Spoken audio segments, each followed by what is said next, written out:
పొత్తు రాజకీయాలతో చెలరేగిన అసమ్మతి వల్ల అనంతపురం టీడీపీ అట్టుడుకుతోంది. మొదటి రోజే అర్బన్ టీడీపీ ప్రచారంలో ఉద్రిక్త పరిస్థితి నెలకొంది. టీడీపీ అభ్యర్థి దగ్గుబాటి ప్రసాద్, మాజీ ఎమ్మెల్యే ప్రభాకర్ చౌదరి వర్గాల మధ్య వివాదం చెలరేగింది.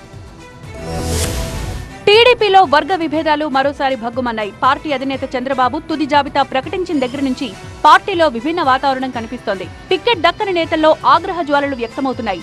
అనంతపురం అర్బన్ అసెంబ్లీ స్థానానికి అభ్యర్థిగా దగ్గుబాటి వెంకటేశ్వర ప్రసాద్ ను ప్రకటించడంపై మాజీ ఎమ్మెల్యే ప్రభాకర్ చౌదరి వర్గీయులు తీవ్ర అభ్యంతరాలు వ్యక్తం చేస్తూ వస్తున్నారు. ఈ నేపథ్యంలో దగ్గుబాటి ప్రసాద్ మొదటి రోజు ప్రచారాన్ని ప్రభాకర్ వర్గీయులు అడ్డుకున్నారు.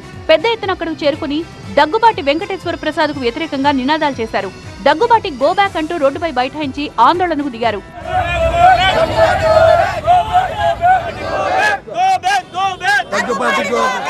ఇక ఎమ్మెల్యే అభ్యర్థి దగ్గుబాటి ప్రసాద్ వర్గీయులు కూడా ప్రభాకర్ చౌదరికి వ్యతిరేకంగా నినాదాలు చేయడంతో అక్కడ ఉద్రిక్త వాతావరణం చోటు చేసుకుంది. దీంతో పోలీసులు రంగప్రవేశం చేసి రెండు వర్గాలను అక్కడి నుంచి పంపించి వివాదం సద్దుమణిగేలా చేశారు. అయితే దీనిపై ప్రభాకర్ చౌదరి వర్గీయులు తీవ్ర ఆగ్రహం వ్యక్తం చేస్తున్నారు.